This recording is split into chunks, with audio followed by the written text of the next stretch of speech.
Hi everyone, and welcome to Goth Coaching.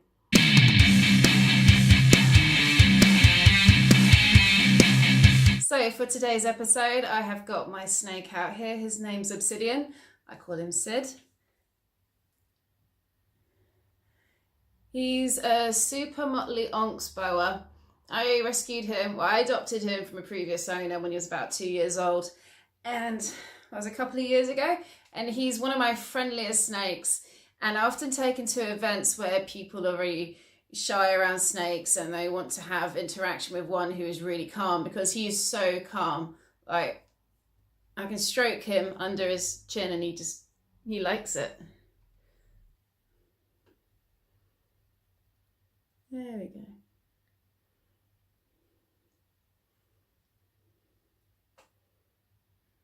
So there is a reason why I've got my snake out. I'm not just making a video of me playing with my snakes.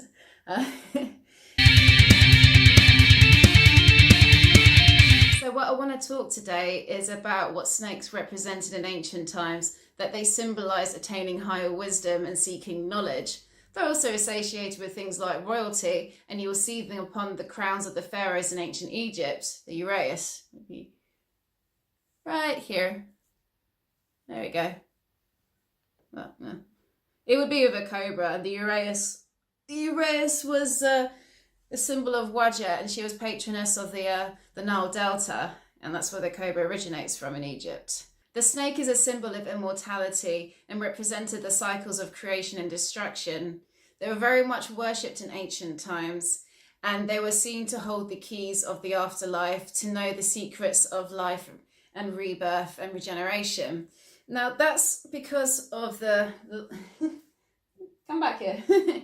Now that's because of the way that snakes behave. You see, snakes have a periodic process of shedding. They shed their skin about every 4 to 6 weeks, and in doing so they rid themselves of any parasites, any mites they might have, and also they've quite literally outgrown their skin, and so they need to shed to be this new snake that they're going to be. So that's a process that's been applied internally to our inner lives. We need to shed whatever's holding us back in order to move on. So we need to shed within us what's holding us back, whether that's an old attitude or it's a behavior, a habit that you're just trying so hard to get out of. Maybe it's critical inner self-talk. You feel like you're stuck in a loop, basically. Like, you know that you want to evolve and you want something to change, but you can't seem to get out of this loop you're stuck in. And so what you need to realize is that the old needs to go for the new to have space to grow. Energy follows thought. So whatever we put our mind to in each day, all our attention and energy goes onto it. And this applies to not only the activities that we do, but also new habits that we're trying to form. Feels nice.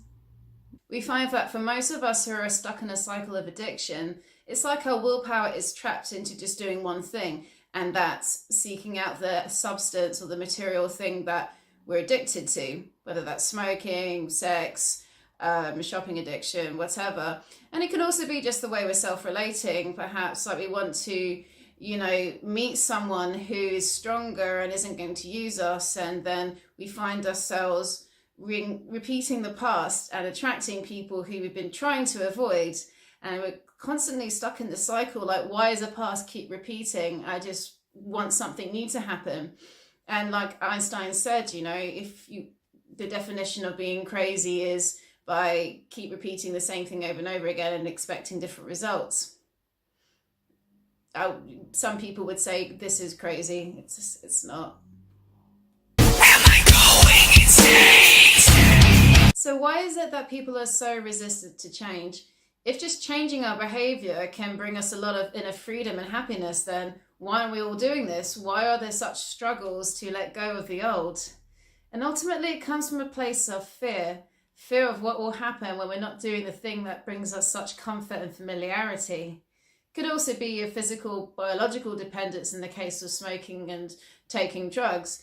It's fear that holds us back from taking a leap into the unknown. But we need to take that leap into the unknown if we're actually going to see if something new is going to work out. We can have this fear that, if I try this, it's not going to work out and I'll end up feeling worse. I just want to stay where I'm comfortable. But if we're stable, we're comfortable, we're never pushed, and we don't know the strength of we don't know the depths of our inner strength until we're tested. We don't know until we push ourselves, and when we can push ourselves, then we can discover such inner quality within us that we didn't know existed.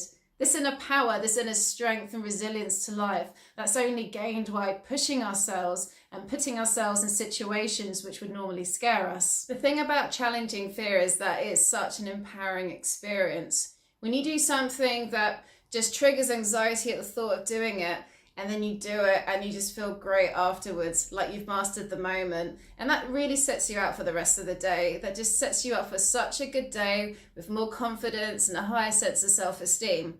That's why they suggest that if you like to procrastinate, then do the first thing that you've been really putting off first, because when you achieve that first, it gives you a surge of energy and confidence boost and just a thrill of getting it done. So I just want to end the video to say that change is inevitable in life. We have to embrace the fact that change will happen, that we can be in the flow with it or we can resist it. And it is resistance to change that causes intense and unnecessary suffering. And to actually take the plunge, bite the bullet, hold the snake, ride the snake, whatever metaphor that you want, to actually challenge yourself and let go of the fear, you will emerge stronger for actually letting go of what's been holding you back and actually finally doing something about it. So that's it for now. Bye from me and Sid.